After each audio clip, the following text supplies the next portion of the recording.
Hi, everyone, and welcome to a new episode of Encores Club. Very excited today. We are interviewing rock and roll musician Nick Mattera and talking about his new album. If you haven't heard Yeah, Drunken Poetry yet, I'm digging the album cover, by the way. I keep going back to it because I love the color scheme on it. right. Fantastic CD. If you don't know Nick, he came up in the 90s, one of Vegas's biggest bands, Big Bad Zero. They got a record deal. Crumble started to hit the charts, and like so many great bands at the time, luck, not luck, those things happen. Right. Your label goes bankrupt. It was a crazy time, wasn't it, Nick? Tell me a little about those Big Bad Zero Uh, days. it was a lot of fun. We did some touring. We were, a baby band. We got to open up for some big names out there.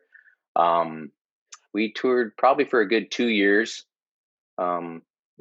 Had a chance to play with like the Colt, Cheap Trick, and Train, and some different people. And it was more just a lot of fun to be out with my buddies in a band. And we didn't have any responsibilities at the time. Um, our music was kind of in the genre of bands like Third Eye Blind, early Foo Fighters, Tonic, Our Lady Peace, and bands like that. And yeah, it was a great experience, and we learned a lot about the politics and the business of music. It is a business. Um, if you want that side of it, so Absolutely. I'm yeah, glad you mentioned Tonic because that's actually one of the bands I noted down as I was listening to Drunken Poetry. That's one of those 90s alt rock bands that, I mean, amazing songwriting, great musicians, right, probably didn't get as much commercial success as some of the bands that weren't quite on that same level. right, But I hear a lot of that in Drunken Poetry, so I'm really excited that you mentioned that. Uh, yeah, you're gigging all over Las Vegas for years. Pandemic hits.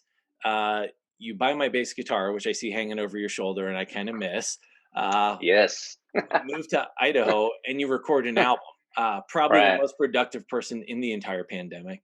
Um, how far along into the album process were you when the pandemic broke and you decided to move? Um, I was just thinking that the other day. I was playing the Hard Rock in the mornings, there on the Strip, Las Vegas Strip, and I want to say it was late 2019, probably November. Um, I said, I just want to make an original record. I've been doing the cover songs, and I would play my original songs here and there, but I was mainly playing cover songs all over the Strip and all over Las Vegas. And I had some songs that I'm like, I just want to capture these songs so I can leave my kids with some music of mine. And so I hit up Vinny Castaldo over at the Tone Factory in Vegas, and I remember we started tracking. I did 3 songs over there at the Tone Factory, and we started tracking. I want to say it was November of 2019. So we started tracking. We did quite a bit, and then obviously the pandemic hit. What March. March, Yeah, right? I remember Vegas shut And down on March 17th, pretty much. right. And so we still got together because at that time, they weren't like, oh, completely don't talk to anybody and don't go out of your house just yet. It came a little later. So I went in and I think I finished most of the tracks, and the stuff we had to do with different musicians and all that. Probably I don't know, maybe March, April. We kind of finished it up, and then I moved to Idaho in August. And then there was one time I had to go back to Vegas to do some stuff, and I think I finished off the rest of that stuff with Vinny at the studio there. Um, and then I just started. My drummer that I used to play with in Big Bad Zero, Rob Whited. Him and I were talking. I said, I got a couple songs, and let me send them to you. I sent him like a click track with me playing an acoustic guitar and singing these songs, and then he'd send me back a couple drum tracks and go, pick these out of these 3, which one you like the best, and that's kind of how that went. I kind of lost track of what your question was, is with the record. You got it. And I mean, Yeah, amazing that with technology today, you can do that. You're sending tracks back yeah. and forth and finishing them up. Well, and at first it was just like, I'm going to do these 3 songs, and and then when I started working with Rob, he'd send me these he's in California and I'm in Idaho. And so I'd send him my stuff, and he'd send it back, and I go, wow, you did these drums in your bedroom, or, and, so then, I started reaching out to different guys. I had a guy in Oregon that did bass for me. I had another bass player that I think he's in Minnesota, or I'm not, South Carolina. I can't remember where he's at. He did some bass. Anyway, so we started doing it.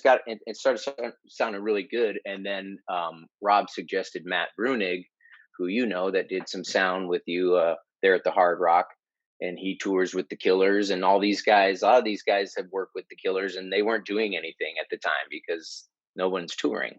So it was kind of a blessing for me because I was able to go, hey, I can. These guys will play on my record and help me, mix it and make it sound great, and they have the time to do it. Which, you know, a year and a half ago, 2 years ago, whatever, they were too busy to do anything. They were busy touring. So Well, you can definitely hear their touch on it. Not only does it sound incredible, the playing on it is absolutely fantastic.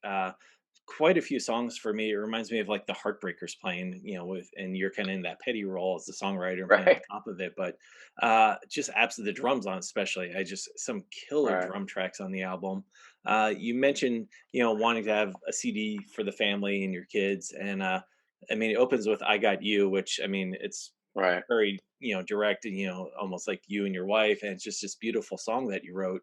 And right, it also kind of made me think like you seem to be in a really good place with right, how your career's unfolded, and the record label going under and Big Bad Zero maybe not getting the biggest shot that they should have had. Not being upset about that and accepting the fact that, hey, I've made an entire career out of music, I have a wonderful family. I don't know. It's just a really happy song, and I yeah. go back to "I Got You" over and over because it's just so beautiful. Well, I appreciate that. Yeah, yeah. There's a little part in there. I think I mentioned about being a father, or I'm a family man, or something like that with the lyrics. And yeah, my wife. That's not one of her favorites, even though Ha! it's about her. She said that to me one time. Well, this one's not really my favorite. I'm like, you know, but hey, at least she's honest. Yeah. Is there one on there that you're most proud of in terms as a songwriter and a musician? Um, the No Goodbyes, I really like that. That one has a real deep meaning. It was kind of about um my wife's grandparents. Her grandmother passed away in Las Vegas while visiting us. It's a big, long story, but you know, Italian family. The father, or her grandfather, was kind of left alone. After the grandmother passed, and here's this, Italian man that doesn't cook or do any. He's old school, and so that song kind of, I had that song for a few years, and I sat on it and worked it a couple different ways, and then when I presented it to Rob, who was playing drums, um, his mother passed away over this time, and he was going through a rough time. So it really was connected that I could send him this song, and I explained to him what it was about. So it made it even more special. So that one, I really, the lyrics in there really mean something to me, and the song's not the typical verse chorus bridge. It's kind of changed up a little bit, but I would say that song, that one, I like a lot. Nice. Yeah. Uh, as far as the 7 songs go, what was the most recent one you wrote for the album?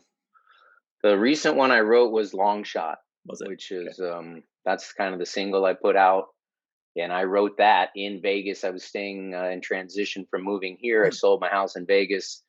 My sister, who lives in Florida, also has a home in Las Vegas, and she was letting us stay there while everything, went through, and then we could finally move. And I was just in her living room one day, and I don't know what the rest of the family was doing, but it's a song about taking, it's a long shot. I'm gonna give up everything in Las Vegas, and we're gonna up and move. So that's the newest song. Yeah, Long Excellent. Shot. Maybe we'll end the show with that one today so everyone can. Yeah, I was thinking about that. Nice. Very Yeah. cool. I mean, for someone who gigged, I mean, you were constantly playing shows in Vegas, sometimes 2, even 3 shows a day. All this downtime, I mean, in terms of mental health and just adjusting, how difficult has it been at times? To be honest, up until just a few months ago, I felt great. I was like, okay, I mean, when it all first happened, I was like, all right, I got a break. I got a Yeah. break from the music was becoming almost like Yes, I was very fortunate. I was playing 2, 3 times a day. I played over 300 and probably 60 gigs a year in 2018 and into 2019. Um, money was really good, but it became kind of like, all right, I can play this song in my sleep, and I wasn't doing my original music, so um, the downtime really let me go. Hey, I started to work on a Tom Petty project, and I'll that's another story. I'll release that Cool. eventually. But I did some Tom Petty songs, and had a bunch of different guys play on it, and then I got into going, well, I'm going to put out my own record, and I really want to focus on my own music that I haven't had much time to do, because playing original music in Las Vegas doesn't fly as well as Yeah. playing cover songs. So mentally I was there, and then I moved my family, and that took a toll on me. I'm like, I'm leaving this town and all my friends and my family. Um, and it really didn't hit me till I got here, and I'm like, okay, I got my record done, and I'm used to playing all these shows, and now what? Nobody here really knows me. The good thing about here is there is a lot of music all around town. There's a lot of and guys playing their own stuff. Um, but that's what hit me, mental health and all that. I had that moment of kind of going, I'm down. What am I doing? I love music. Am I ever going to get back to doing what I did? And I put a little something on Facebook, and I had a ton of people say, hey, I feel the same way you Mhm. do. And me hearing all those people, random people, not just musicians, just someone that doesn't even maybe talk to you on Facebook, all of a sudden you get a message from them saying, hey, I can relate, and don't worry, we'll get through this. And so I'm coming back up now, and Nice. everything feels good. And it's in Idaho, it isn't as hot as Las Vegas. I did experience the colder weather and Christmas time and all that, and now the sun's coming out, and I'm excited to get out and see the town more, and get out there. Nice. And you did play hundreds of gigs. I mean, I was there for quite a bit of them. Yeah. And I mean, Well, yeah, you made most of them were with at your place, the Hard Rock. but your arsenal of cover songs is pretty far-reaching, and I mean, but it does get tedious to keep playing this, same popular songs over Right. and over. But the good thing, I mean, the nice thing at the Hard Rock, I knew that. I'm like, I'm playing for pretty much the same staff, every day. It would change, rotate, but I'm like, for their sake, I got to change it up. And so by you having me play there 5 days a week, sometimes 10 days in a row, I was like, I got to do something, or the staff's going to get bored. And I've always said to other musicians, don't let the staff get bored, because if they don't like you, you're not gonna last at that gig. True. As you branched out and kept adding more and more cover songs, was there an artist that maybe you weren't super fond of or aware of, and then as you did a cover song or two, you're like, you know what, get a little deeper into this artist? Hmm, that's a good question. I have to go look at my iPad of songs. No, I know you liked a lot of the '80s stuff, like the Howard Jones, Yeah, and you did some really cool you arrangements know, there. yeah, and even Duran Duran. I mean, I never disliked Duran Duran, but they weren't like, oh, that's my favorite band. And I You did a tackling couple of the I did a y- couple of theirs, yeah. yeah, you tackling the guitar on Ordinary World. I mean, that's not an easy song Right, to play, so that was right, cool. right. Yeah, I'm trying to think if there's somebody that I really started getting into. I mean, I'll be honest with you, Tom Petty. You might assume I've always liked Tom Petty and Mhm. Neil Young and all them, but back when I was like in Big Bad Zero, those weren't. I wasn't really listening to those artists all that. And the older I get, I'm like, I really appreciate. Yeah, Tom Petty is my all time favorite. I mean, to me, there's nobody better, nobody better. So absolutely. I think I started really getting into him, and now I can probably play, I don't know, 20 Tom Petty songs. That would make a really good CD for follow-up. Yeah, right. Where can people get this CD? Right now they can get it from me directly if they just go to nickmatteramusic.com. I can ship them one. They can Venmo me or PayPal me, or however that works. Right now, just the singles out digitally. The song Long Shot, and then I believe it's April 27th. It's like a Tuesday. the remaining songs will be out on everything. Any there's iTunes Music, there's Spotify, Apple. Spotify, Deezer. Is it Deezer? Or, I don't know. There's all kinds of music digital platforms. So supposedly it's how I set it up. It should be on everything. You can go to Amazon Music and all that. Get about 5 million plays, and you might make $3 from Spotify the way it works these Right, right, right.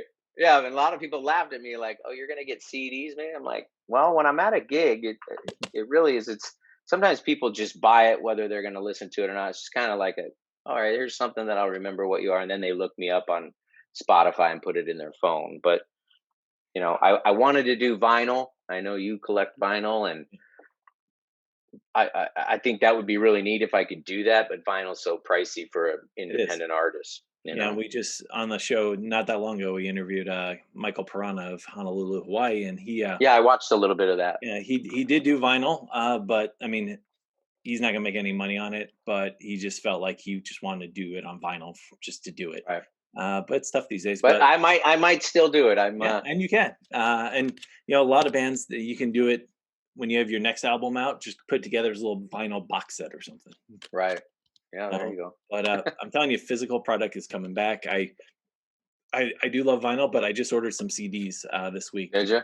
The cost difference on vinyl right now is a little exorbitant. So, Right. CDs work just fine. I still have it. I actually have a stack of cassettes over here that I could still listen to, but I took the cassette deck out of the stereo for now. So Right.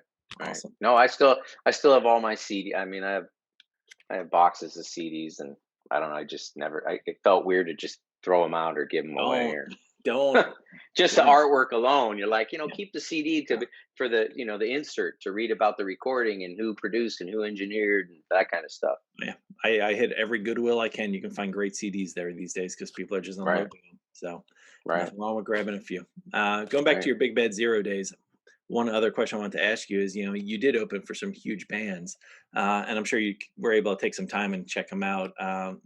Looking back, what was the one band that really like, wow, this band has just got it right? Cheap Trick. I'd have to say Cheap Trick was. It was a while back, but I just remember we were in. It was Butte, Montana. I think the festival was called Rock in the Rockies. It was like us, Los Lobos, um, bunch of other bands, but Cheap Trick was kind of one of the main headliners. And we were in some bar one night. We just got into town, some little hotel. We somehow persuaded the bartender to keep the bar open for us. So it's basically us and the bartender, and all of a sudden the door opens and Cheap Trick walks in, and we're like, and my buddy had his video back then. You had video cameras, Yeah, and we had a buddy with us that was documenting our tour or whatever. And they just turned to him and said, "Can you turn that off?" And then he turned it off, and they hung out and talked with us. Um, and then I believe it was like the next day we played. We opened up we were probably on at noon. Who knows? It was a festival, and we hung around, and they ended up playing at the end of the night. And I just thought, you know, that's these guys are legends. Look at them. Um, yeah. So that was probably one of the highlights of, very of cool. a big band. Yeah. Nice. When do you think you'll start gigging on a pretty regular basis? Do you see the city opening up a little up there? Um, yeah. I mean, I've had some shows. I've nothing near what I had, but I'm playing this Saturday night at a bar. Um, I've probably played maybe once a month the last couple of months. When Mhm. I first moved here in August, there was actually a new brew pub that opened about 30 minutes from here, and I played out on their patio, and they had the social distancing and all that. So there is a lot of music. I mean, I go on, I go out and research different artists that are playing around town, and um, so yeah, I have shows lined up now. I'm Awesome. coming back to I'm coming back to Vegas next week and gonna play a couple shows there. And so Nice. I think it's just I mean, what's your vibe on it? What I kind of get is the bigger bands, the people that are drawing, thousands of people, they can't really do that yet. But these, guys like me or even other bands that maybe draw, a couple hundred people, they might have a little bit of work. I think the Yeah, big I bands, the think that festivals. it'll start with that and kind of build. I mean, from a routing perspective, for a band to actually hit the road for a full tour, it's too risky now because if one state shuts down and you're going to be thrown out of the loop, you're going to be Right, and all out that in the money. middle of America. So I know, I work with Cowboy Junkies, and pretty much everything until October, November has been postponed at this point. Right, But they're also headed to New Zealand and Australia in January, and that's been postponed to next year. And that worked out really well because now I might get to go and check those shows out, which I've always wanted to yeah, see shows down under. So, and that right, worked out. But Vegas just announced a ton of shows yesterday. Billy Idol's residency is moving to Cosmopolitan in October, and uh, Styx has a few shows at the end of September. So I think September, October, we'll probably see big concerts start coming back to Vegas. And of course, Life is right, Beautiful is coming back. I think Bonnaroo announced today or recently. So it's coming right, back, and hopefully we can get all those gig workers, everyone, from the crew to the sound, everyone get back to work, and right, we need the music. Musicians need to play, and fans like me need to hear the music live because it's what keeps us going. right. No, I agree 100%. Awesome. Well, everyone, boom, you need to get the CD, Drunken Poetry. It is absolutely fantastic from Nick Mattera. We're going to leave you today. Okay, if we play a long shot for everyone at home? That's the one. All right, so we're going to leave you today. Thank you so much, Nick, for joining us on the Encores Club. And this is Nick Mattera, Long Shot. Thank you.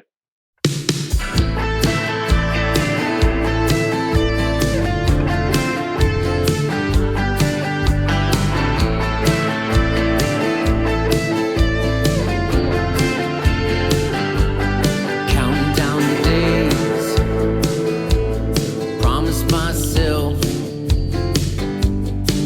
a new way.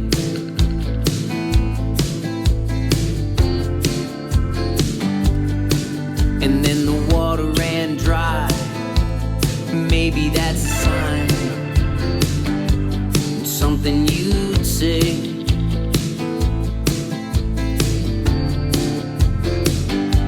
Baby, it's a long shot, climbing for the rainbow over the hill, giving it all we got, but never gonna know until we lay it out, play it out, wrap our arms around it once again, once again. Slow and fast, it won't